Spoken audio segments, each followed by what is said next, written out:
오늘 예배를 통해 함께 은혜 받으실 하나님의 말씀은 신명기 1장 34절에서 46절까지의 말씀입니다. 우리 구약 성경 260페이지 신명기 1장 34절에서 46절의 말씀을 교독하도록 하겠습니다. 여호와께서 너희의 말소리를 들으시고 노하사 맹세하여 이르시되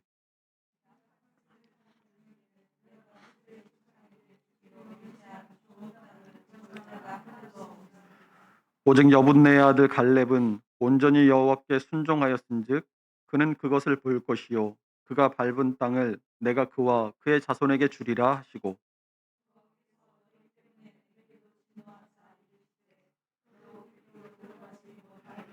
내 앞에 서 있는 눈의 아들 여호수아는 그리로 들어갈 것이니 너는 그를 담대하게 하라. 그가 이스라엘에게 그 땅을 기업으로 차지하게 하리라.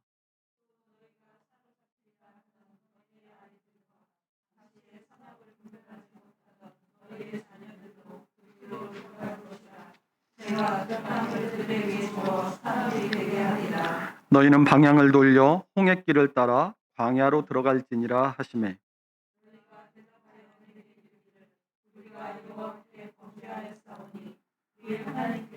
우리에게 명령하신 대로 우리가 올라가서 싸우리이다 하고 너희가 각각 무기를 가지고 경솔히 산으로 올라가는 때에 여호와께서 내게 이르시되 너는 그들에게 이르기를 너희는 올라가지 말라 싸우지도 말라 내가 너희 중에 있지 아니하니 너희가 대적에게 패할까 하노라 하시기로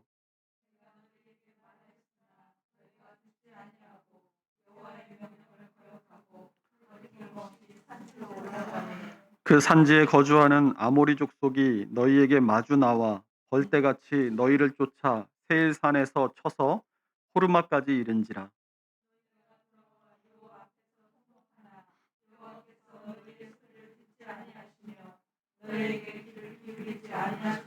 함께 있습니다.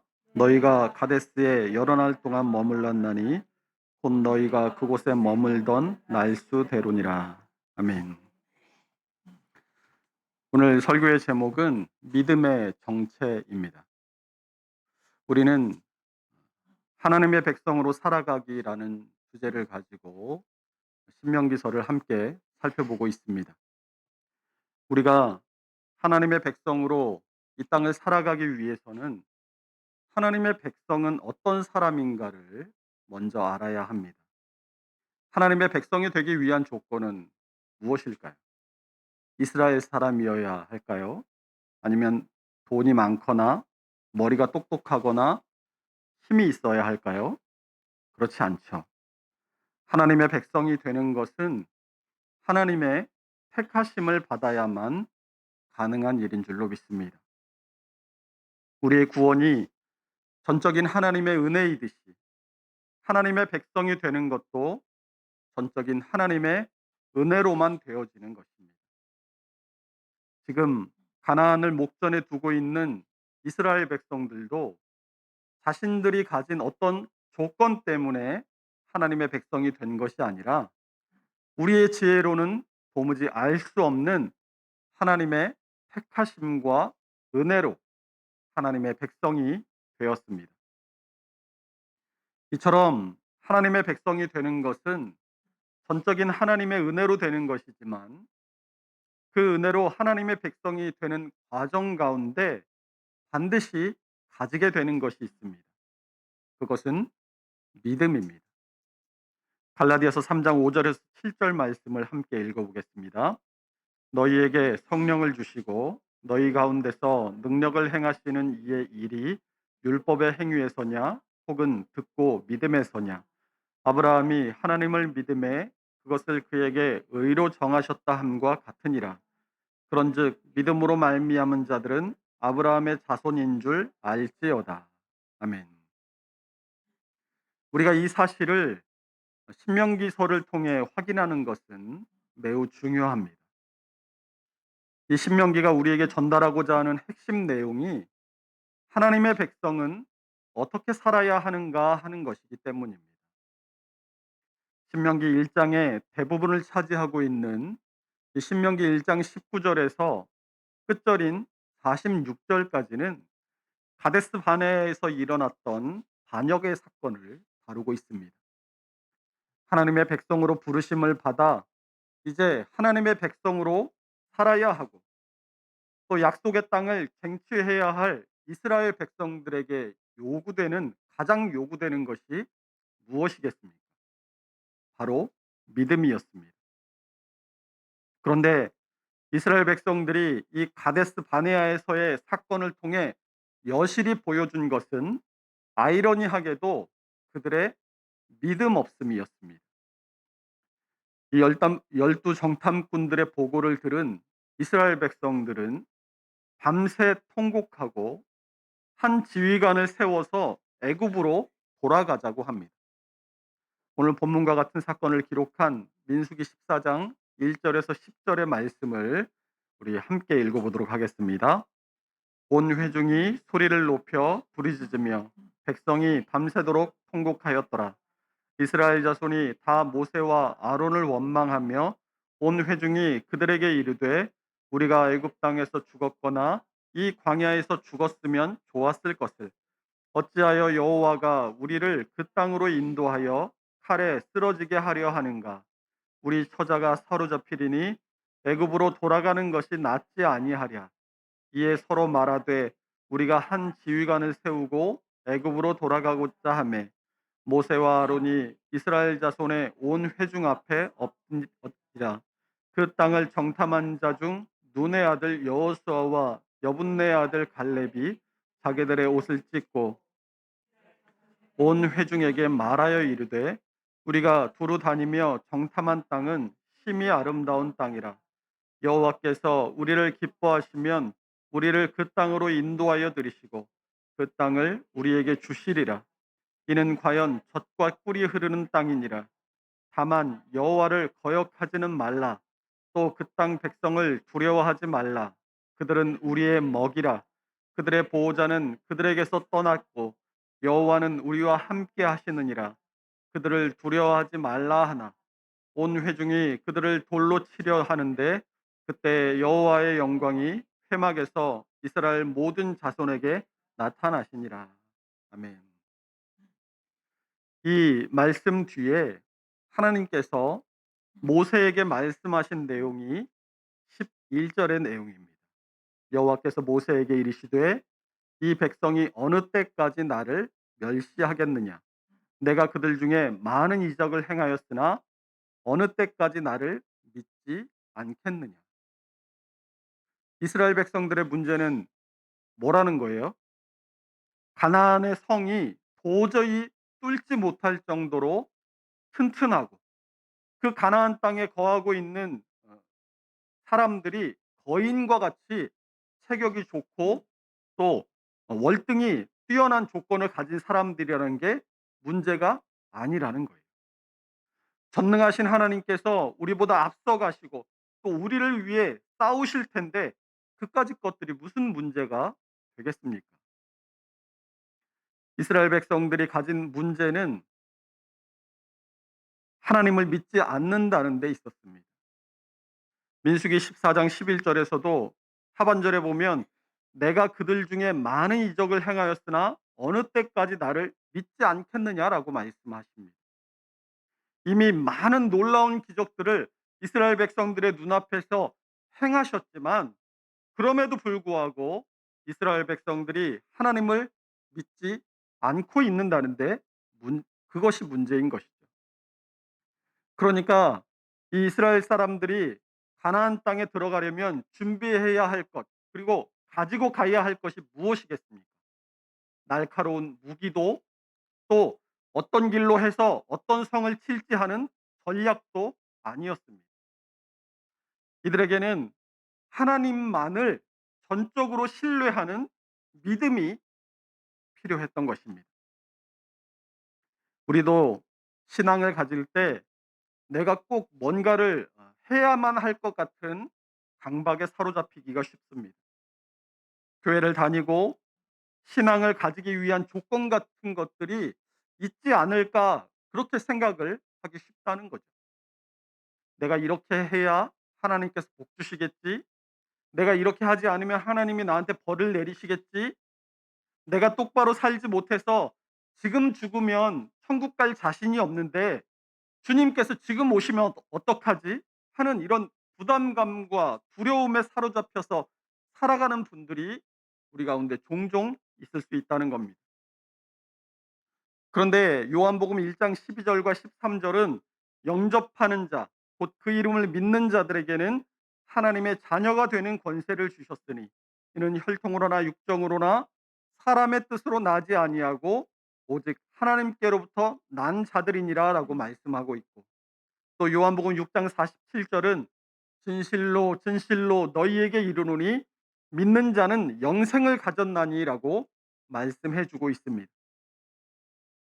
이 성경은 구원은 하나님의 선물이고 그 선물은 우리를 위해 죽으시고 부활하신 예수 그리스도를 나의 구주로 믿고 고백하는 사람에게 주어지는 것임을 분명히 우리에게 말씀하고 있습니다.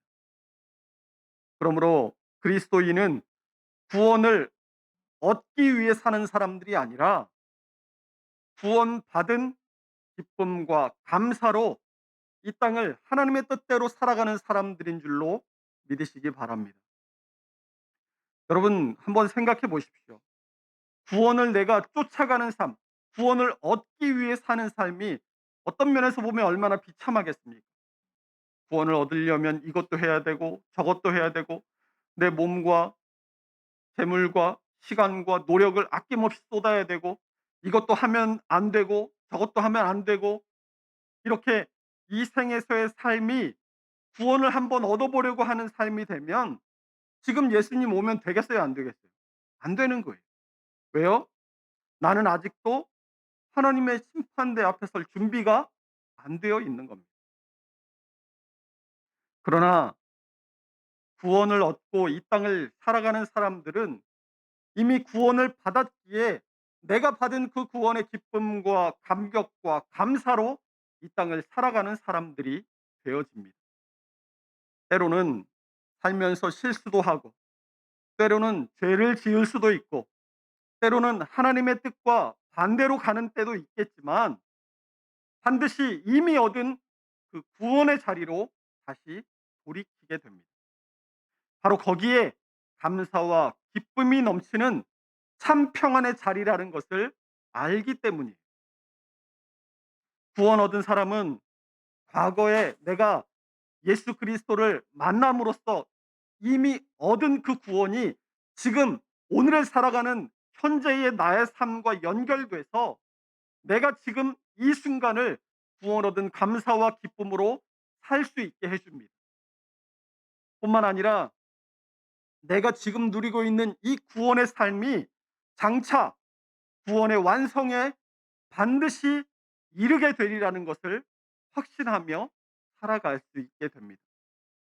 하나님께서 은혜로 주신 이 구원은 하나님의 신실하신 성품 때문에 반드시 우리에게 이루어질 것이기 때문입니다.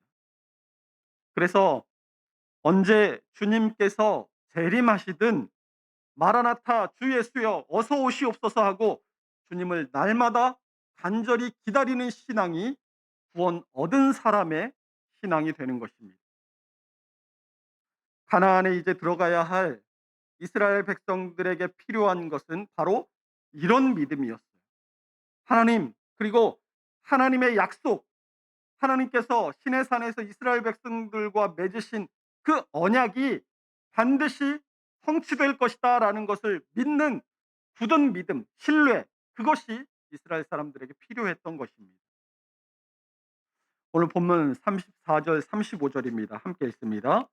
여호와께서 너희의 말소리를 들으시고 노하사 맹세하여 이르시되 이 악한 세대 사람 중에는 내가 그들의 조상에게 주기로 맹세한 좋은 땅을 볼 자가 하나도 없으리라.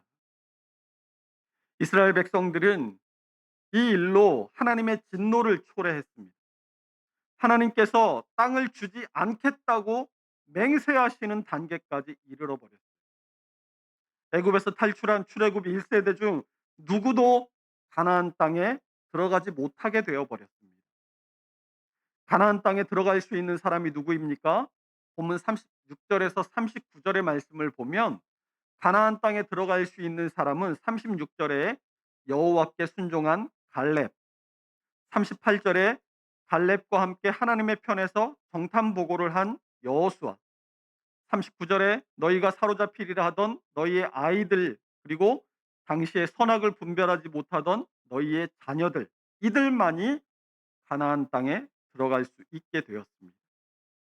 놀라운 것은 37절에 모세조차도 가나안 땅에 들어가지 못하게 되어 버렸습니다. 모세는 이 일 때문에 후에 하나님께 간절히 기도합니다. 신명기 3장 23절에서 26절입니다.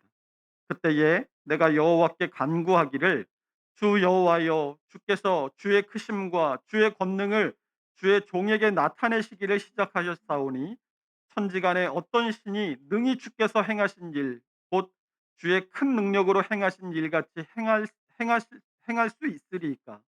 구하옵나니 나를 건너가게 하사 요단 저쪽에 있는 아름다운 땅, 아름다운 산과 레바논을 보게 하옵소서 하되, 여호와께서 너희 때문에 내게 진노하사 내 말을 듣지 아니하시고 내게 이르시기를 그만해도 족하니 이 일로 다시 내게 말하지 말라.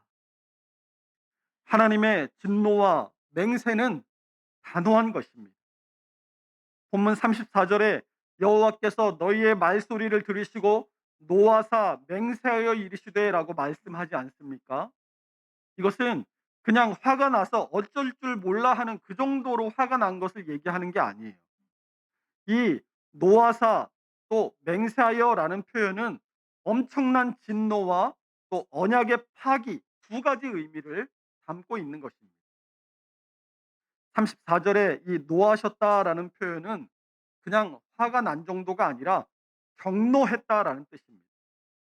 이 노하셨다라는 표현이 어디에 쓰였는가를 보면 이 노하심의 정도를 알 수 있는데, 시내산 밑에서 이스라엘 백성들이 금송아지를 만들고 그 금송아지에게 이 금송아지가 우리를 애굽에서 인도해낸 여호와다라고 말하면서 그 송아지를 만들어 숭배했을 때 출애굽기 32장 10절에서 그런즉 내가 하는 대로 두라. 내가 그들에게 진노하여 그들을 진멸하고 너를 큰 나라가 되게 하리라 할 때에 이 진노라는 이 표현이 오늘 본문의 34절에 노하셨다라는 표현과 같은 단어가 사용이 되었습니다. 여러분, 진멸이라는 말은 하나도 남김없이 다 죽여 없앤다라는 뜻입니다. 하나님께서는 이스라엘 백성들이 자신의 언약을 업신여기고 하나님께 반역을 행하였으므로 경노하신 것입니다. 그러니까 오늘 본문 34절에서 하나님께서 노하셨다라는 이 표현은 이스라엘 백성들이 하나님의 언약을 배반했을 때 하나님께서 사용하신 표현이라는 것이죠. 왜 그렇겠습니까? 하나님은 이 자기 백성을 사랑하시기 때문에 자기 백성이 하나님을 배반할 때 경노하시는 것입니다. 더구나 하나님께서 이스라엘 백성들과 맺으신 그 언약은 하등 하나님 편에서 이득이 될 것이 아무것도 없는 언약이에요. 그런데도 하나님께서 이스라엘 백성들에게 찾아오셔서 이스라엘 백성들과 언약을 맺으신 것은 하나님께서 그들을 사랑하시고 하나님께서 그들을 긍휼히 여기신다는 표현인 것입니다. 그런데 그런 하나님의 마음, 하나님의 언약을 비웃는 행동을 할 때 하나님은 진노하시는 것입니다. 제가 작년에 중고나라에서 사기를 한번 당한 적이 있어요. 물건 하나를 택배로 사기로 하고 돈을 먼저 붙였는데 물건이 안 오는 거예요. 무려 20만 원을 사기를 당했지만 그냥 뭐 어떻게 하겠어요. 그냥 좋은 경험했다 치고 말았습니다. 근데 여러분 한번 생각해 보세요. 만약 그런 똑같은 사기, 똑같은 배신을 내가 믿고 또 내가 사랑하는 사람한테 당했다라고 하면 여러분 그 마음이 어떻겠습니까? 그 돈이 문제가 아닌 거죠. 내가 믿고 사랑하는 사람이 나를 배신했다는 것에 더 크게 상처받고 더 크게 분노했을 겁니다. 그냥 돈 20만 원 사기당했을 때 그냥 좋은 경험했다 치고 그냥 치웠던 그게 안 되죠. 그냥 좋은 경험했다 치는 게 아니라 이 사랑하는 만큼 내가 믿었던 만큼 그 상처와 분노는 엄청난 폭발을 일으켰을 겁니다. 이렇게 하나님의 진노는 자기 백성을 사랑하시는 그 사랑의 또 다른 표현인 것입니다. 34 절에 이 노아사 뒤에 또 다른 표현인 이 맹세라는 표현이 나오는데, 이 맹세는 뭘 의미하냐면 이 하나님과 이스라엘 백성들이 맺은 그 언약의 파기에 대한 책임을 내가 반드시 묻겠다라는 뜻입니다. 하나님과 이스라엘 백성들은 어떤 관계예요? 언약의 관계입니다. 이 언약이라는 것은 계약의 두 당사자가 서로를 향한 권리와 의무를 내가 성실하게 수행하겠습니다라는 약속인 거예요. 그런데 이스라엘 백성들은 가데스 바네아에서 단순히 그 땅에 대해서 불평을 한 것이 아니라 하나님의 언약 자체를 비웃습니다. 신명기 1장 26절에서 27절 말씀을 함께 읽어보겠습니다. 그러나 너희가 올라가기를 원하지 아니하고 너희의 하나님 여호와의 명령을 거역하여 장막 중에서 원망하여 이르기를 여호와께서 우리를 미워하심으로 아모리 족속의 손에 넘겨 멸하시려고 우리를 애굽 땅에서 인도하여 내셨도다. 이게 무슨 얘기냐면 하나님 힘들어요. 하나님 우리는 이제 어떻게 해요? 이게 아니라 하나님 우리는 이제 당신을 믿을 수가 없어. 이런 얘기예요. 출애굽을 비웃고 하나님께서 이스라엘 백성들을 광야로 이끌어내신 목적 그 자체를 의심했습니다. 이것이야말로 하나님과 맺은 언약에 대한 배신 아니겠습니까? 따라서 하나님은 그들이 언약에 대한 배신의 행위를 했기 때문에 하나님은 이 언약의 배신에 대해서 언약의 용어로서 답하십니다. 바로 맹세하다라는 말 자체가 이 약속하다, 언약하다라는 뜻을 가지고 있는 것처럼 성경에서 이 맹세라는 말을 어떻게 해석하냐면 이 맹세로 자신을 묶다라는 이 언약 용어가 바로 이 여기서 쓰여진 맹세라는 뜻이에요. 만물의 창조주이신 하나님께서 한낱 피조물인 인간과 왜 그 약속을 맺으시고 그 약속을 변치 않으시고 신실하게 그 약속을 끝까지 붙들고 계시겠습니까? 그것은 하나님께서 인간을 믿으신 것이 아니라 인간을 믿었기 때문에 그 약속을 끝까지 지키려고 하신 것이 아니라 하나님께서 스스로를 언약으로 자기를 그 언약 안에 묶으시기 때문인 거예요. 그런데 오늘 하나님은 이 맹세를 이스라엘 백성들과 맺으신 언약과 정반대의 의미로 사용하십니다. 이스라엘 백성들과 시내산 아래에서 맺으신 언약의 맹세는 뭐였어요? 내가 맹세코 너희에게 가나안 땅을 주겠다라는 것이었습니다. 그런데 오늘 본문 34 절에 맹세하노니라는 이 표현은 무슨 얘기예요? 내가 맹세코 너희를 가나안 땅에 들여보내지 않겠다라는 겁니다. 이것은 나는 이제 너희와 맺은 언약을 청산하겠다라는 무서운 말씀인 거예요. 우리는 이 34 절의 두 가지 표현인 노아사와 맹세하여를 통해서 하나님의 백성이 하나님 앞에서 어떤 자세로 살아야 하는지를 잘 기억해야 합니다. 하나님은 인자와 긍휼이 넘치시는 분인 줄로 믿습니다. 출애굽기 34장 6절은 시내 산에서 이스라엘 백성들과 언약을 맺을 때 이스라엘 백성들에게 하나님의 이름, 그 여호와의 이름을 선포하시는 장면이에요. 그 출애굽기 34장 6절 말씀 함께 읽어보겠습니다. 여호와께서 그의 앞으로 지나시며 선포하시되 여호와라 여호와라 자비롭고 은혜롭고 노하기를 더디하고 인자와 진실이 많은 하나님이라. 하나님은 어떻게 자신을 소개하고 있어요? 자비롭고 은혜롭고 노하기를 더디하시고 인자와 진실이 많은 것이 바로 여호와 하나님이다라고 소개하고 있는 거예요. 이렇게 하나님은 완전하시고 사랑과 자비가 넘치시지만 인간인 우리는 어떻습니까? 불완전하고 실수투성이이고 허물이 많은 것이 우리예요. 완전하신 하나님은 사랑과 자비가 많으시기에 불완전하고 실수투성이인 우리를 어떻게 여기세요? 긍휼히 여기세요. 그래서 우리가 혹시 실수로 죄를 짓더라도 그 자리에서 즉시 벌을 내리시는 분이 아닙니다. 오히려 하나님은 우리의 실수와 죄를 우리의 연약함으로 이해하시고 우리를 불쌍히 여기시고 은혜를 베푸셔서 위로하시고 다시 하나님의 자녀의 자리에까지 회복시켜 주시는 자비와 긍휼이 많으신 분이 우리의 하나님이신 줄로 믿으시기 바랍니다. 그러나 우리가 하나님께서 우리를 사랑하신다는 그 이유를 볼모로 해서 하나님과의 언약 관계 안에서 빗나가서는 안 됩니다. 우리가 하나님과의 언약 관계 안에 있을 때 하나님의 은혜와 사랑을 입을 수 있다라는 것을 잊어서는 안 되는 거예요.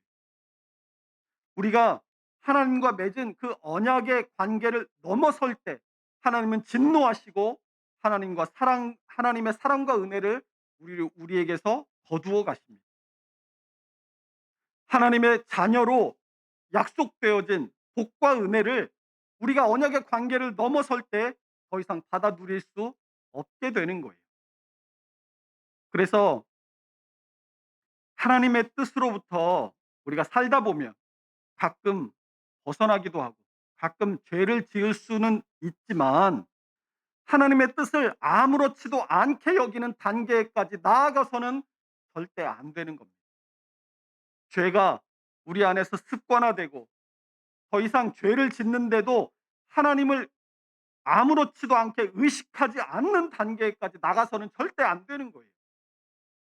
시편 1편 1절과 2절이 복 있는 사람은 악인의 꾀를 따르지 아니하며 죄인들의 길에 서지 아니하며 오만한 자들의 자리에 앉지 아니하고 오직 여호와의 율법을 즐거워하여 그의 율법을 주야로 묵상하는도다라고 말씀합니다.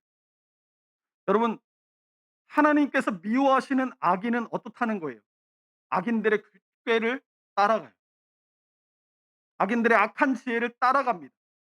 그러다가 이 죄인의 길에 서 있어요. 거기서 두 발을 딛고 꼼짝 않고 그 죄인의 길에 서는 거예요. 그러다가 결국에는 하나님이 없다 하는 이 오만한 자의 자리에 거기서 벗어나려고 하지 않고 그 자리에 주저앉아 버리는 것이 하나님께서 미워하시는 악인의 결말입니다. 여러분, 오늘 본문을 통해서 알게 되는 믿음의 결국이 어떠합니까? 하나님을 믿지 않고 언약을 깨뜨린 사람들에게 결국 주어지게 되는 것은 멸망뿐이에요. 그러나 우리의 생각, 우리의 판단과 다르다 할지라도 그것이 하나님의 뜻이라면 그것이 하나님의 뜻이기에 그것을 믿고 따라가는 사람에게는 반드시 하나님의 나라가 주어지게 되는 것입니다. 믿음은 반드시 행함으로 나타나게 되어 있습니다. 야고보서 2장 22절이 내가 보거니와 믿음이 그의 행함과 함께 일하고 행함으로 믿음이 온전하게 되었느니라라고 말씀하고 있습니다. 오늘 본문에서 믿음이 어떻게 나게 되는가를 한번 본문을 통해서 보십시오.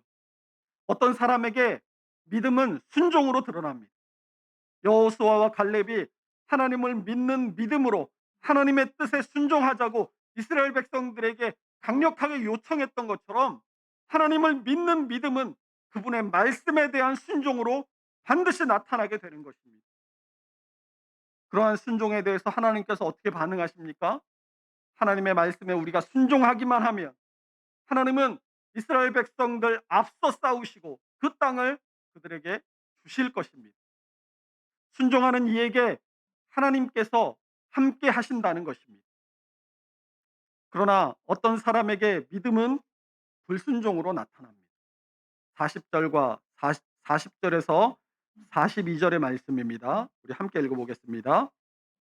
너희는 방향을 돌려 홍해 길을 따라 광야에 들어갈지니라 하시매 너희가 대답하여 내게 이르기를 우리가 여호와께 범죄하여 싸우니 우리 하나님께서 우리에게 명령하신 대로 우리가 올라가서 싸우리이다 하고 너희가 각각 무기를 가지고 경솔히 산지로 올라가려 할 때에 여호와께서 내게 이르시되 너는 그들에게 이르기를 너희는 올라가지 말라 싸우지도 말라 내가 너희 중에 있지 아니하니 너희가 대적에게 패할까 하노라 하시기로.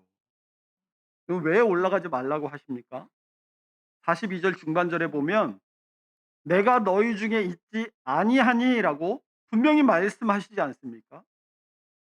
하나님께서 함께 하지 않으신다는 거예요. 에이 몰라. 내가 사고 치면 내가 뭔가 저지르면 하나님은 날 사랑하시니까 하나님이 알아서 수습해 주시겠지.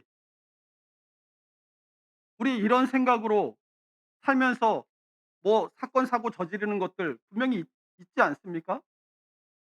근데 하나님께서 뭐라고 하신다고요? 내가 너희 중에 있지 아니하니라고 말씀하십니다.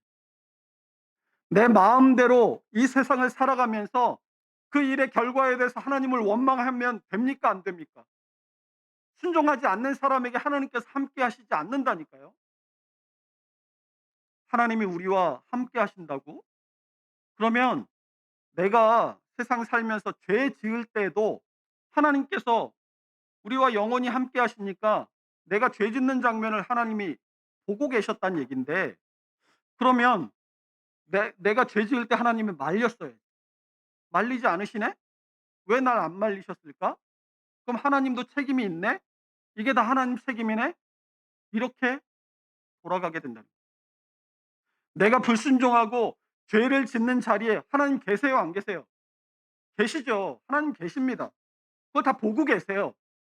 그러나 내가 하는 그 일이 하나님의 뜻대로 하는 일이 아니기 때문에 하나님께서 그 일의 결과에 대해서 절대 책임지지 않으십니다. 하나님께서 하나님의 뜻대로 하시는 뜻대로 우리가 하는 일이 아닐 때 하나님의 인자와 사랑과 보호의 손길을 거두어 가시는 거예요. 우리가 하나님의 그 언약의 울타리를 넘어설 때 그 너머는 하나님께서 약속하지 않으셨고 하나님께서 책임지지 않으신다는 것을 우리는 분명히 알아야 합니다. 오늘 본문에 이스라엘 백성들이 43절에 보면 듣지 아니하고라고 합니다.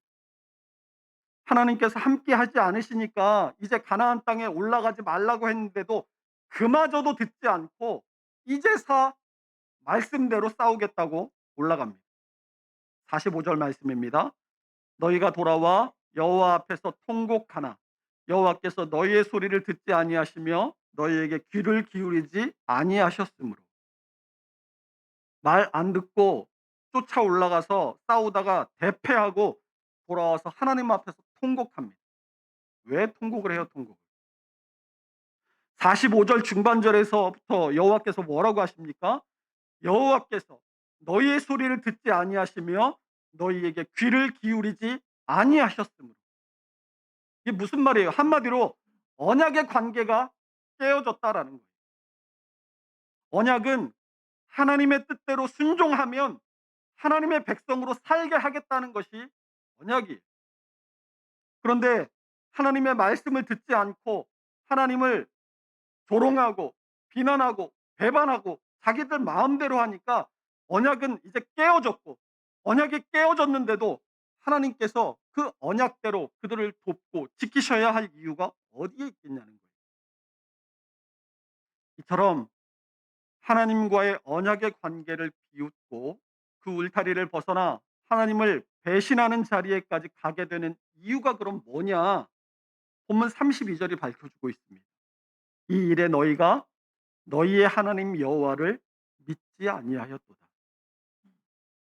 성경은 하나님의 진노와 맹세를 초래한 원인을 믿음 때문임을 밝혀주고 있습니다. 가나안 땅을 얻을 수 있는 조건이 뭐예요? 믿음이에요. 그런데 가나안 땅에 들어가지 못하는 이유는 뭐예요? 그것도 역시 믿음 때문입니다. 하나님 나라에 들어가느냐, 들어가지 못하느냐, 무엇에 달려 있습니까? 믿음인 줄로 믿습니다.